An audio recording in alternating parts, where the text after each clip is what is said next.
About 9 years ago, I came to a conference at the Movenpick in JBR. JBR's changed quite a bit since then. And a guy approached me who was the CMO of a big bank that I'm sure most of you will be familiar with. They operate in the region. And he was a bit anxious. He said, you know what, we need to retain relevance. I understand that building brand experience is one way to do that, but there are all the parts of the puzzle. I don't know how to put these parts of the puzzle together, and I feel like I've been given a jigsaw that I haven't got the big picture. So he knew brand experiences helped retain relevance, but he didn't know where to start.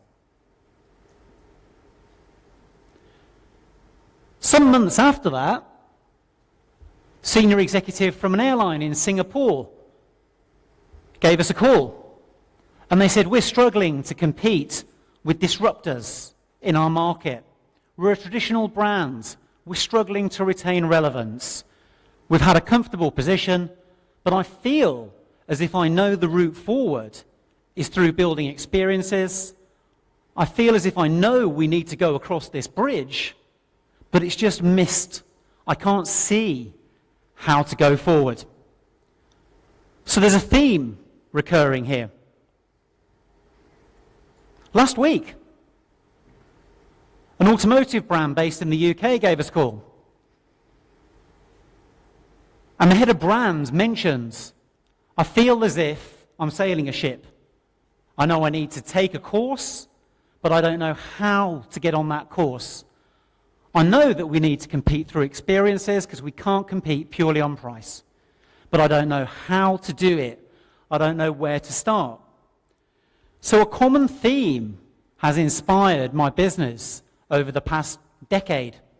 Senior executives increasingly understand that they need to compete through experiences, brand experiences, but they don't know where to start and how to structure and then lead brand experience initiatives with confidence and conviction. So today, what I want to try and do is share a practical approach to building brand experiences as a route to retaining relevance.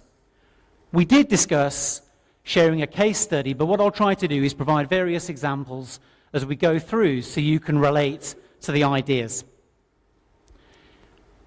These are just some of the companies that we talk to and help in relation to retaining relevance through brand experiences.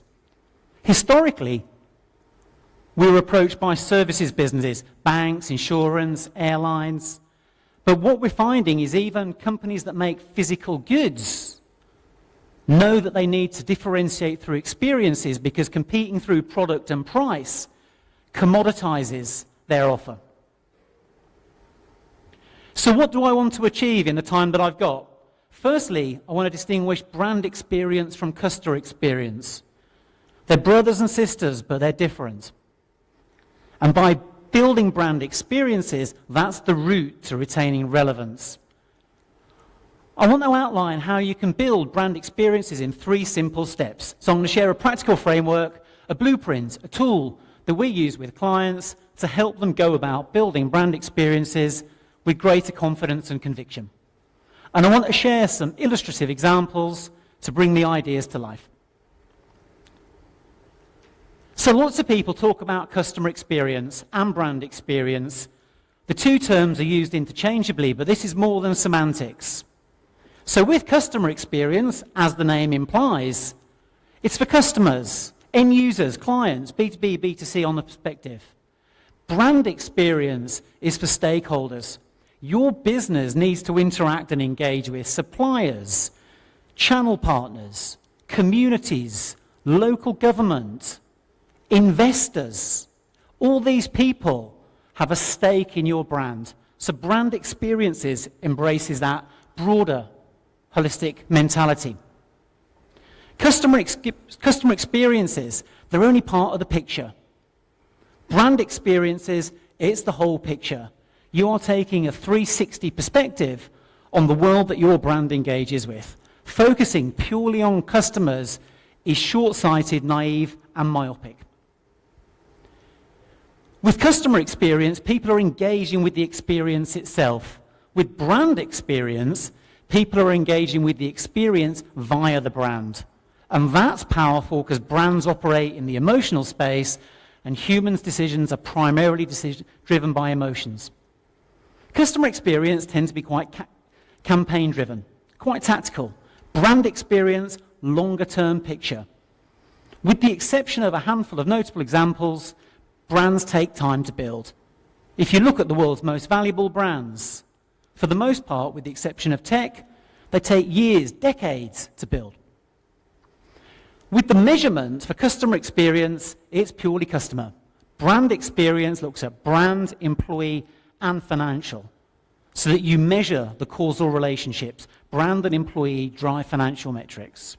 So I just want to be clear that we're talking about the right-hand side of the column here. Brand experiences are more sophisticated, they cut deeper, they're more holistic than customer experience. So building brand experiences, I don't want you to be these senior executives that feel as if you've been given a jigsaw puzzle with all the parts, but no picture. I don't want you to feel as if you know you need to go on a journey, but you don't know how to get there because you can't see the route ahead. And I most certainly don't want you to feel like the captain of ship that doesn't know how to set its course. So when it comes to building brand experiences, I want to demystify the process and outline 3 simple steps that will enable you to deliver experiences with greater confidence and conviction. So this is a tool that we've developed over the past 15 years, and we use it extensively with clients, audit, analytics, training, education, strategy, the whole piece. The first point that I'd like to mention is that when it comes to measuring brand experiences, you need to look at employee, brand, and financial metrics. Brand and employee metrics are powerful because they provide a crystal ball into the future. Financial metrics tend to be short-term and they're historical. Brand and employee metrics are powerful. They're causal indicators. They provide a portal into future performance. So then if we get to the detail of how to build brand experiences in 3 steps, the first part that I want to look at is what we term the brand experience environment. And that's made up of 4 elements.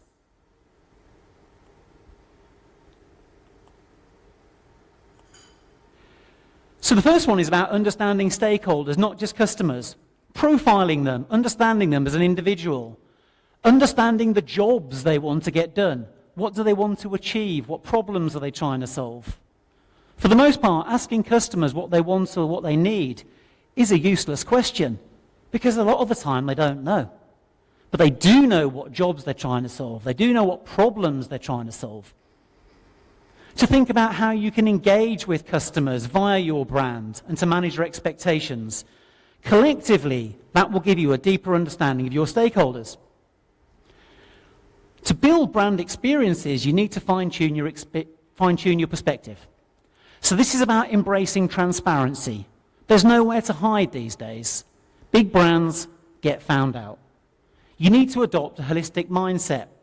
That means that building brand experiences is everyone's job. Not just the CEO, the concierge, whoever it is. Everyone's job to build brand experiences. Competing on value, not price. Thinking about having patience so you're not rushing the brand building process. And accepting that when it comes to positioning your brand, you are not in control. Marketers lost control of how their brands are perceived a long time ago with the advent of social media. The best you can do, as Christian was talking about, create content, engage in conversations, and try and exercise an element of control through that engagement. Then you need to think about the mechanics of delivery.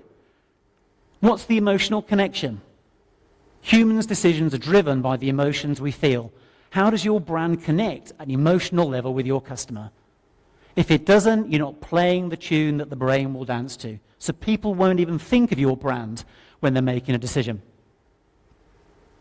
How do you co-create and deliver omni-channel experiences? Customers expect to be able to enjoy your brand when, where, and how they want. The baseline is omni-channel. Finally, there's adopting a data-driven approach. So using robust insights. Here I'm not talking about bar charts or pie charts. I'm talking about the use of advanced statistical models that reduce the risk associated with brand. People call it behavioral economics, data science, brand science. All these things are the application of advanced statistical models to marketing and branding. And to measure holistically employee, brand, and financial metrics. So in this environment, these are the factors that you need to be thinking about when it comes to be building the brand that will be enabled through your experiences. A quick question. And the quickest person gets a copy of my book. I thought you were putting your hand up and I hadn't asked the question yet. I was going to say, that's good. What were the 4 things that I just talked about? The 4 elements. Stakeholders? Data? Okay.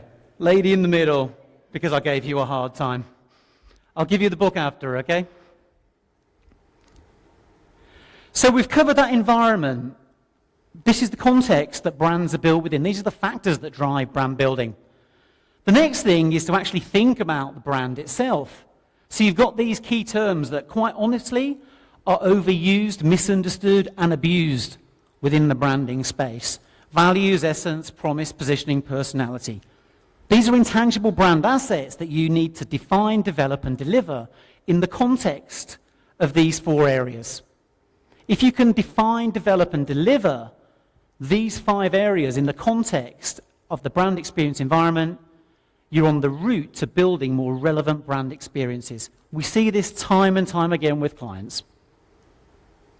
So to provide you with some examples, the first part was understanding stakeholders, and an element within that was profiling your stakeholders. So how confident are we that our values resonate with stakeholders? So if you're a healthcare brand and one of your values is to be attentive, how relevant is that to your stakeholders? And I'm not just talking about people lying in a hospital bed. I'm talking about investors, local community, people in your supply chain. How do you help stakeholders get jobs done?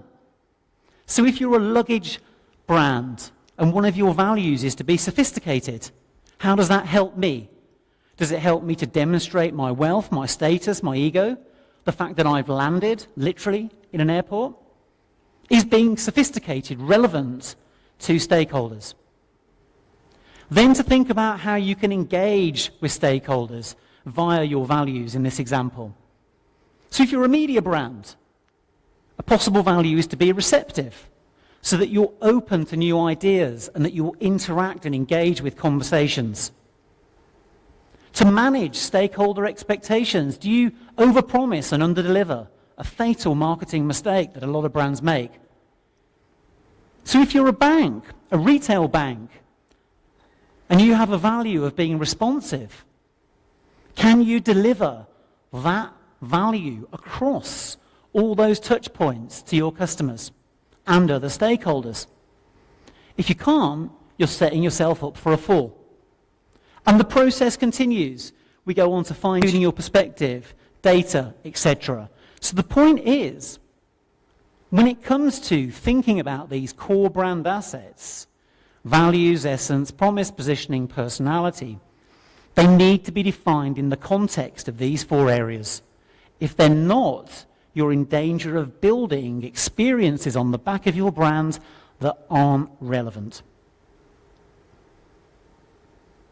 The final part is how you bring your brand to life. So you've defined a brand in the context of this environment, so your brand itself should be relevant, but all those things that I've just spoken about are intangible. Values, essence, promise, they're all intangible, so you need to make it tangible so I can get a grip on them. And there are 4 key tools: design, communications, and behavior. So with design, you're looking at multisensory, using all of the senses. So if your brand is fun, how are you using music? How are you using service design to build customer experiences, the customer journey, so it's fun? So the brand is flushed out through the way in which you use design. The behavioral part of branding, so it's a great question the gentleman asked earlier about engaging other departments. And I think Christian was spot on. You have to talk in the language of other people. Because we deal with a lot of services brands, a lot of the work we do is with people in HR. When we first meet them, they don't think brand experience is part of their job. Nothing could be further from the truth. They need to recruit, train, induct, reward, appraise, even build employer brands that express the brand itself, the values, the essence, the promise, the positioning. I could engage with some communications, think that your brand is understated, and that appeals to me. Then I pick up the phone, speak to someone, they're rude, arrogant, got an ego. That's not understated. The whole brand experience falls apart. So marketing and HR need to be friends. The other element is about communications. So great brands are built from within. Express your values internally. Think about social media.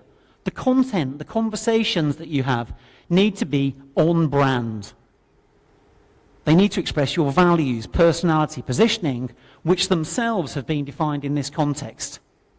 The language you use, mobile, is mobile relevant to you? If so, which channels fit with your brand? Using stories or even gamification to engage people.